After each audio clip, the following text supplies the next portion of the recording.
Hey guys, what's going on? Matt the Caveman Q here again, Paleo Palm Long Island, MattTheCaveman.com. Today's question is, should you be supplementing with cat's claw? Meow.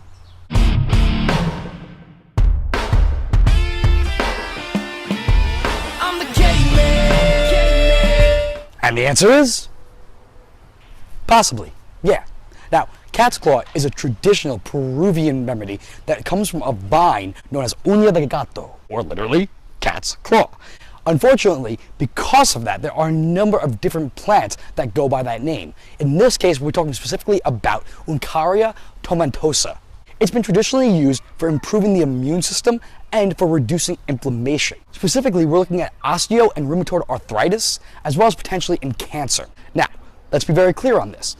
To date, the research done on humans is very, very lacking. In terms of clinical trials, there has been a small amount of evidence for osteoarthritis as well as quality of life improvements in cancer.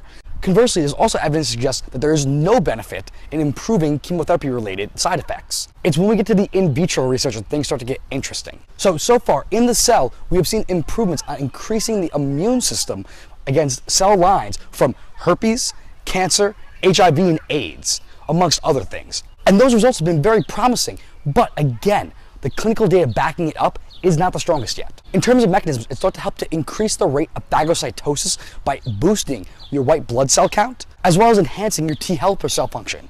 It's also thought to decrease tumor necrosis factor alpha, which is thought to be the main mechanism by which it's anti-inflammatory. And again, in that in vitro research, it's been shown to increase DNA repair and decrease the rate of cancer cell growth. Now, if you do decide to look into it, there are different chemotypes which may play a role. What that means is that the plants themselves have different breakdowns of the compounds that are within them. Two primary types are the pentacyclic and the tetracyclic oxindole alkaloids, with some of the research indicating that the tetracyclic actually goes and inhibits the pentacyclic.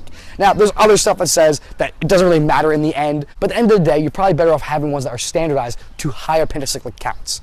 Yeah, confusing, I know. All that being said, just make sure you're choosing it from a reputable source. Now, with that out of the way, if you are on certain medications like warfarin and other blood thinners, protease inhibitors, immunosuppressants because it could have immune boosting properties, or if you're anticipating or have just had a surgery because it increased the rate of bleeding. Provided you're not dealing with any of that, the worst side effects are generally digestive upset, but at the end of the day, if you're not on any of those medications, it does have some potential promising benefits and overall a very good safety profile, so it might be something to look into.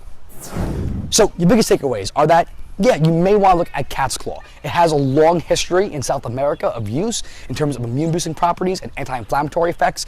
The research, unfortunately, isn't there in humans, but that being done so far in vitro has been pretty promising. Pairing that with the years of traditional use and the very good safety profile, then yeah, you might want to look into it. That does come with the caveat that if you are on one of those aforementioned medications, please be mindful and discuss it with your doctor. Other than that though, guys, I'll put links in the description to some of the research on the matter. But either way, hope this helped you out. You know what to do. Like and subscribe down below. Share it with your friends. Head over to Instagram and Twitter and follow me at MattTheCaveman, over on Facebook at Paleo Palm Long Island, and of course, over at MattTheCaveman.com. That being said, have a wonderful rest of your day. Maybe have some cat's claw. Just don't get scratched. That was terrible. I'll see you tomorrow. And the answer is, yeah, possibly. Now, berberine refers to an